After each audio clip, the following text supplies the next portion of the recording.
લોકશાહીના પર્વ નિમિત્તે માણાવદર શહેરમાં શાંતિપૂર્ણ મતદાન થઈ રહ્યું હતું। લોકસભાની સાથે માણાવદર વિધાનસભાની પણ પેટા ચૂંટણી હોય ત્યારે મતદારોએ એક સાથે બે મત નાખવાના હોય છે। તો ક્યાંક મતદાન કેન્દ્ર પર મતદારોની લાઈનો તો ક્યાંક નિરાશભર્યા વાતાવરણમાં મતદાન થઈ રહ્યું હતું। 85 માણાવદર મત વિસ્તારના ધારાસભ્ય અરવિંદભાઈ લાડાણીએ ધારાસભ્ય તરીકે રાજીનામું આપીને ભાજપમાં પ્રવેશ કર્યો હતો। ત્યારે આજે પેટા ચૂંટણીમાં પોતે ભાજપ પક્ષમાંથી પેટા ચૂંટણી લડી રહ્યા છે।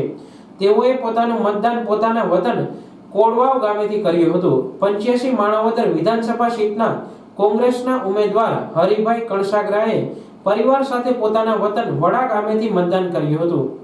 માણાવદર વિસ્તારના પૂર્વ ધારાસભ્ય અને પૂર્વ કેબિનેટ મંત્રી એવા જવાહરભાઈ ચાવડાના પુત્ર રાજ ચાવડાએ માણાવદર સરકારી હાઈસ્કૂલેથી પોતાનું મતદાન કર્યું હતું। માણાવદર શહેર ભાજપ મહામંત્રી નીરજ જોશીએ મતદારો સાથે ઢોલ નગારા વગાડીને મતદાન કરીને લોકશાહીના પર્વને ઉજવ્યું હતું। નીરજ જોશી, મહામંત્રી શહેર ભાજપ માણાવદર।